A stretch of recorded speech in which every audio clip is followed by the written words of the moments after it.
آقا علیہ السلام 1400 سال پہلے یہ فرما رہے ہیں کہ اے میرے صحابی، یہ جو صحت ہے یہ اللہ رب العزت کی نعمت ہے. ایمان کے بعد سب سے بڑی جو نعمت ہے وہ صحت ہے. اسی لیے میں کہا کرتا ہوں کہ health is your real wealth. So you have to take benefit from it.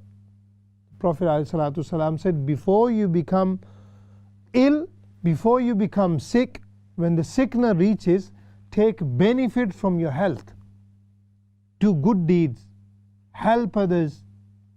On all these things you can benefit from it before the sicknesses arrive. When somebody is sick, when someone is ill, now you can't do, even you cannot help sometime by yourself. How would you help others? یہ جو بیماری ہے، آقا علیہ السلام نے فرمایا اس سے کیا کرو، فائدہ اٹھاؤ صحت سے، بیماری آنے سے پہلے. اور ناظرین محترم، اسی لیے میں اس پر زور دے رہا ہوں کہ ہماری جو صحت ہے یہ اللہ رب العزت کی نعمت ہے، بہت بڑی نعمت ہے، یہی اصل دولت ہے. اگر ہم اس کی فکر نہیں کریں گے، اس کی دیکھ بھال نہیں کریں گے، اس کی لک آفٹر ہم نہیں کریں گے، تو جب اللہ نہ کرے کوئی بیمار ہو جائے تو آپ کا کوئی چاہنے والا ہو، پیار کرنے والے ہوں، محبت کرنے والے ہوں، آپ کسی کی پرواہ نہیں کرتے اگر آپ کی اپنی صحت ٹھیک نہ ہو.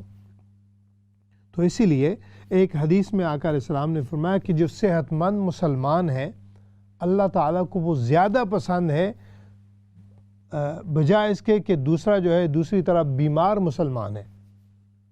مطلب کیا ہے کہ جب آپ صحیح ہیں، صحت مند ہیں، جب آپ نماز بھی پڑھیں گے، رکوع و سجود بھی کریں گے تو بڑے خوش الحانی سے کریں گے، آپ کا دل کرے گا کہ عبادت کریں. جب آپ صحت ہوگی، سلامتی ہوگی، آپ دیکھیے گا کہ آپ کے ماں باپ ہیں گھر میں، آپ خوشی سے ان کی لک آفٹر کریں گے.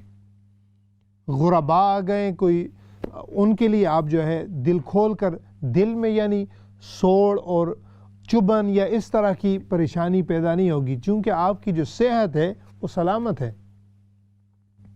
اسی طرح آپ کے جو ارد گرد سارے ماحول میں رہتے ہیں، بیوی ہیں، بچے ہیں، دوست احباب ہیں، سب کے ساتھ آدمی خوشی کے ساتھ ملتا ہے جلتا ہے، ان کے ساتھ جو ہے ہنسی مذاق ہوتی ہے، ان کے جو ہے حقوق بڑے اچھی سے ادا ہو سکتے ہیں. کیوں؟ کہ آپ کے پاس صحت ہے. اگر صحت نہ ہو تو آپ کے ہو سکتا ہے بینک میں جتنا مرضی مال پڑا ہو، آپ کو کیا پرواہ. اور ایسے لوگ ہمیں ملتے ہیں اور وہ خود بتاتے ہیں، وہ کہتے ہیں پیسہ بڑا ہے لیکن اب صحت کی نعمت نہیں ہے، تو اس پیسے کو کیا کریں. تو اسی لیے ناظرین محترم، یہ جو صحت ہے یہ اللہ رب العزت کی نعمت ہے، ہمیں اس سے زیادہ فائدہ اٹھانا چاہیے. یہاں پر میں مثال دیتا ہوں.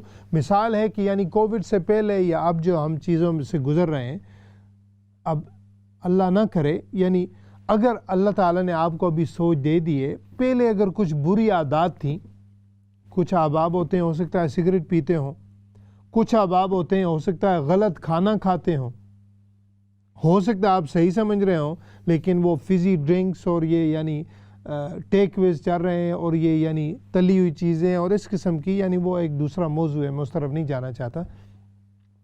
تو یعنی جتنا بھی یہ جو اللہ کی نعمتیں ہیں جن کے ہم نے پہلے قدر نہیں کی، ہمیں ابھی جو ہے کم از کم اب جو ہے ہمیں جاگ جانا چاہیے.